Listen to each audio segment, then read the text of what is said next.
Hello everyone and welcome to another episode of the Subcontinent. The programme aims to discuss the most significant issues in the subcontinent that affect the governments, communities, organisations and the region as a whole. And as usual, we will explore and explain its geopolitics, untangle the arguments from different perspectives and make the alternative voices heard.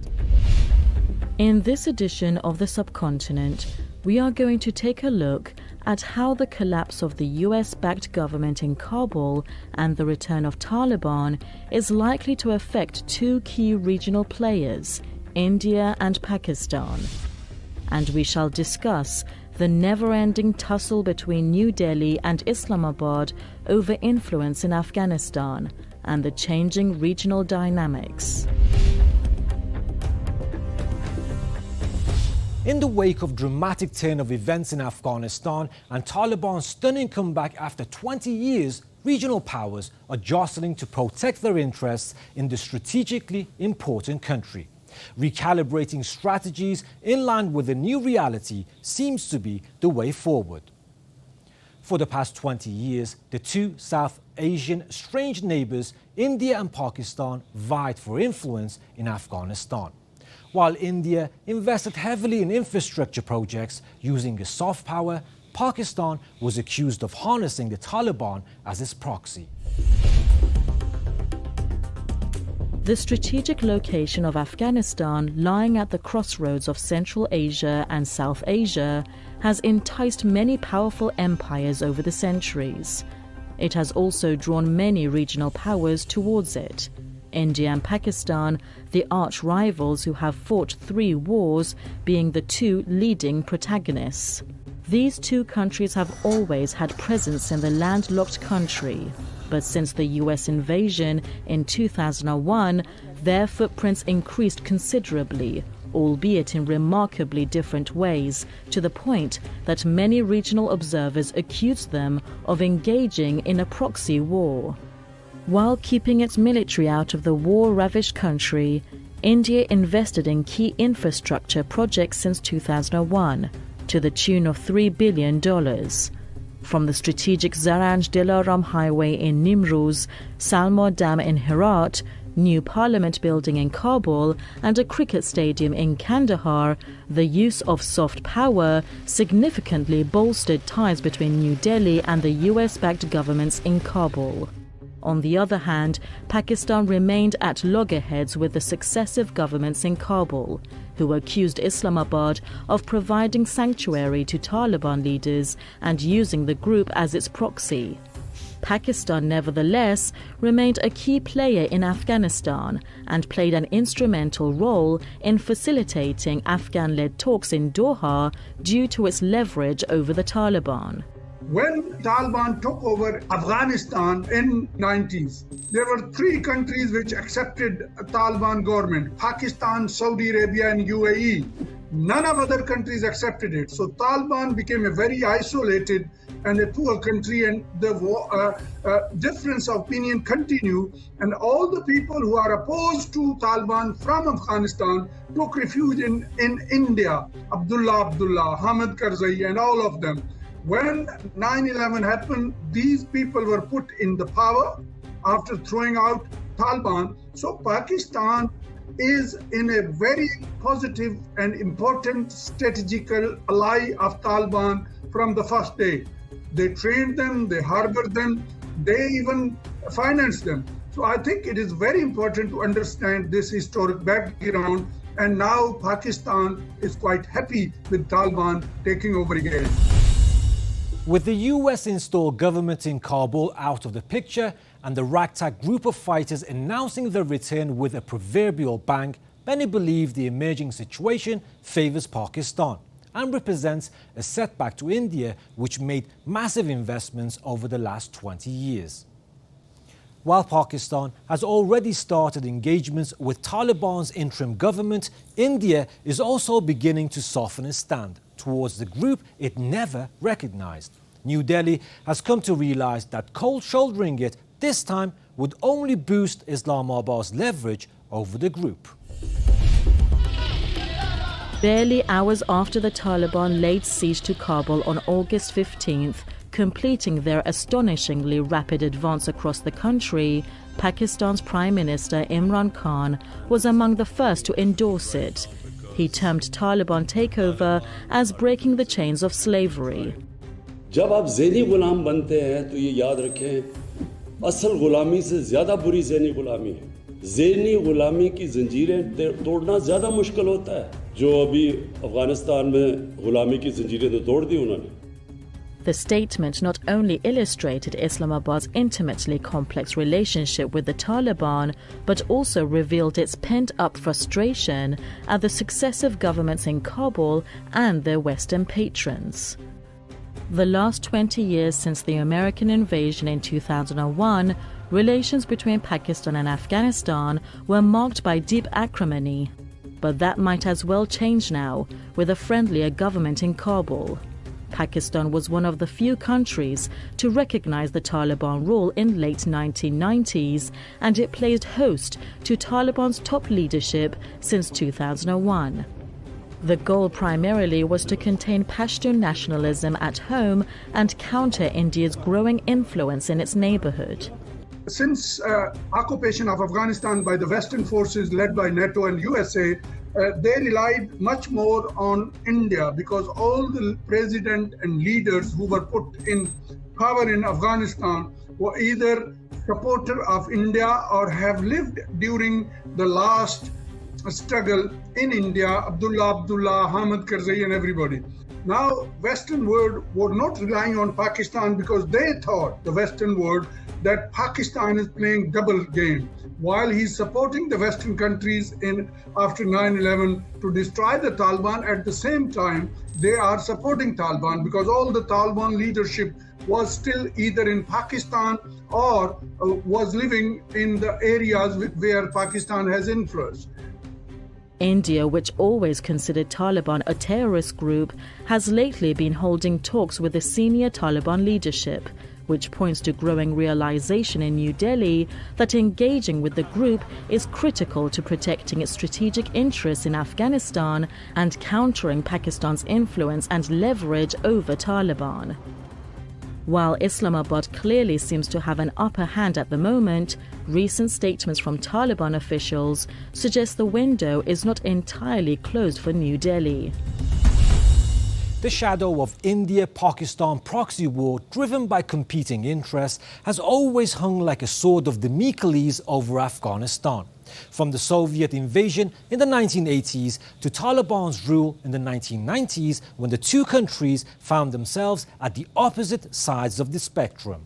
The proxy war was again on display recently, when Pakistan was seen backing the Taliban in the fight for Panjshir Valley, and India went out of its way to support anti-Taliban forces. Panjshir, the picturesque Hindu Kush Valley in northern Afghanistan, had always been the bastion of anti-Taliban resistance. But earlier this month, Taliban managed to breach the valley's steep, rugged terrain. Ahmed Massoud, the son of legendary anti-Taliban commander Ahmed Shah Massoud, blamed it on foreign mercenaries. The salvo obviously was aimed at Pakistan. Some reports quoted officials in Panjshir saying that Pakistani military had bombed the valley with drones in support of the Taliban. What set tongues wagging was the whirlwind visit of Pakistan spy chief Faiz Hamid to Kabul to meet senior Taliban leaders like Mullah Baradar. The astonishing claims, which could not be substantiated with irrefutable evidence, were amplified by the Indian media. Babar Iftikhar, a spokesman for Pakistani army, termed it a malicious propaganda by India, while Pakistan's National Security Advisor Moeed Yusuf linked the accusations to a fake news network created by India. And you say drones and Pakistani support? Let me show you what is happening. I wonder if your audience can see this. This is very important.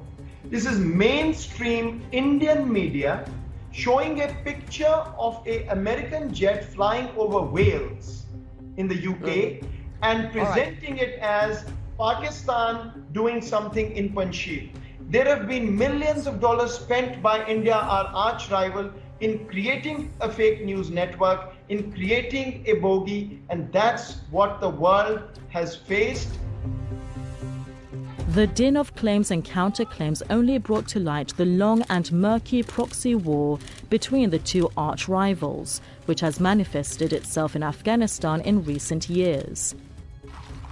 The former Pakistani military ruler Pervez Musharraf warned about it back in 2014, when he admitted that the danger for Pakistan is the Indian influence in Afghanistan. While it's true that the new political dispensation in Kabul presents advantages to Islamabad in terms of regional power play and the ability to influence political developments in the country, there are some legitimate concerns as well, which have accentuated in recent days.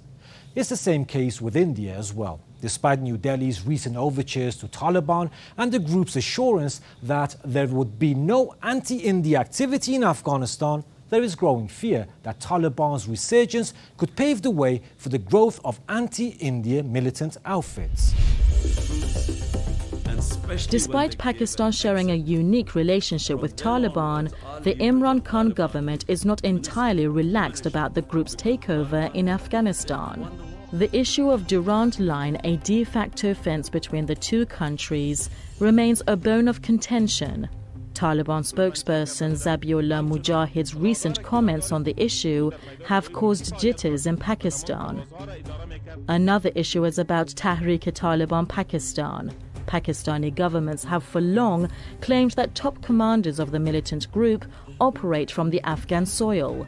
While Pakistan expects Taliban to act against them, the group believes the issue needs to be dealt with by Pakistan.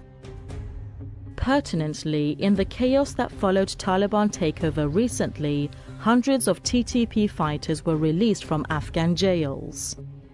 Afghan refugee crisis is also likely to determine the course of Taliban-Pakistan relations. The country, which already hosts around 3 million Afghan refugees, has refused to register newcomers. India has its own concerns about Taliban's triumphant return. The group had traditionally close ties with anti-India militant outfits like Lashkar-e-Toiba and Jaish-Muhammad that operate from Pakistan. Haqqani Network, which is the part of Taliban, was allegedly behind the bombing of Indian embassy in Kabul. And New Delhi fears Taliban's comeback might affect security situation in Indian-controlled Kashmir. India's concerns also stem from Taliban's close ties with Pakistan and China, two formidable regional rivals of India.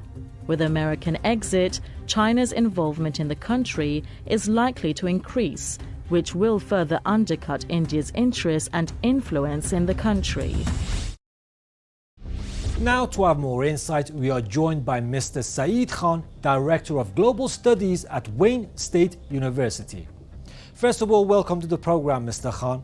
Sir, India and Pakistan have for years vied for influence in the strategically located Afghanistan. So, how are the recent turn of events and Taliban's return likely to impact them?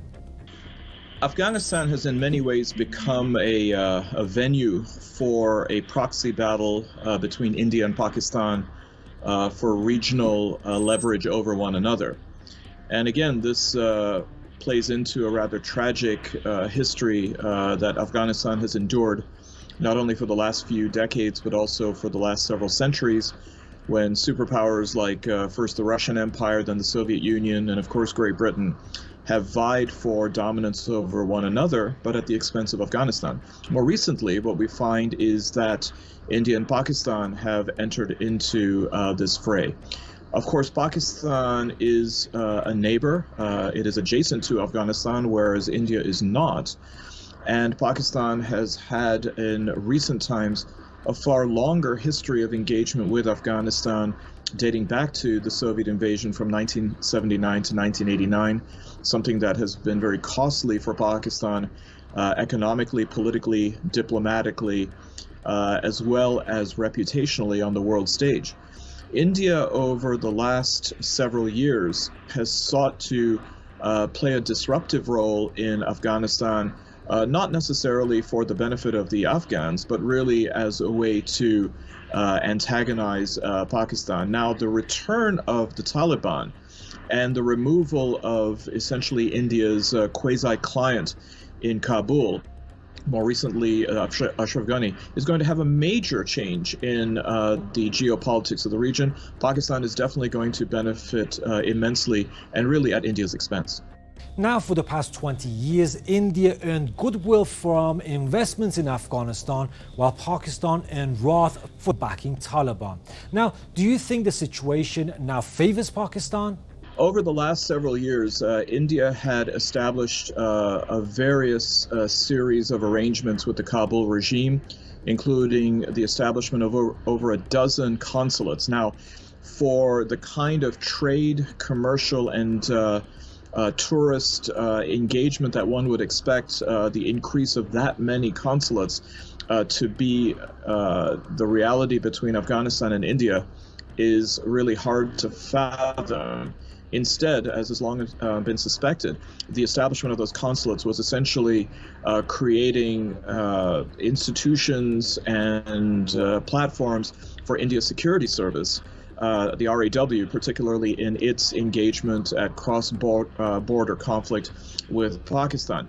Now that the Taliban are back in power, those consulates are gone, as well as, by and large, leverage that New Delhi might have with the Taliban regime.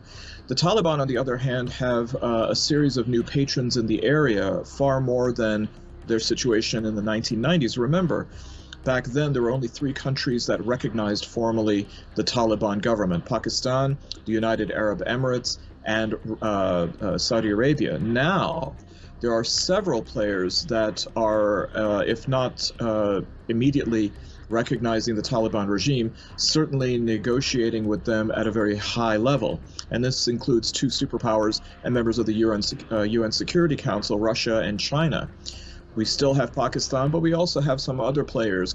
And now, let's take a break and take a look at how the global media has covered the India-Pakistan rivalry in the strategically located Afghanistan. And what impact will the changed equations under Taliban have on the 2 countries? The Taliban's swift takeover has brought to power an Afghan government more closely aligned with Pakistan, stirring security concerns in neighbouring India and potentially raising tensions between the 2 nuclear-armed rivals. Officials in India who supported the US-backed government in Kabul have warned in recent days that the Taliban's return could again make the country a haven for terrorists. The Taliban have said they would no longer allow Afghanistan to be used against other countries, but India officials are skeptical. India has a lot more to offer economically than Pakistan. It built up 2 decades of goodwill as one of the biggest investors in development, spending over $3 billion, £2.2 billion, to build schools, colleges, hospitals, electricity grids, dams and a parliament building, something Pakistan has never had the resources to do. The Taliban have made it clear they want India's projects to continue.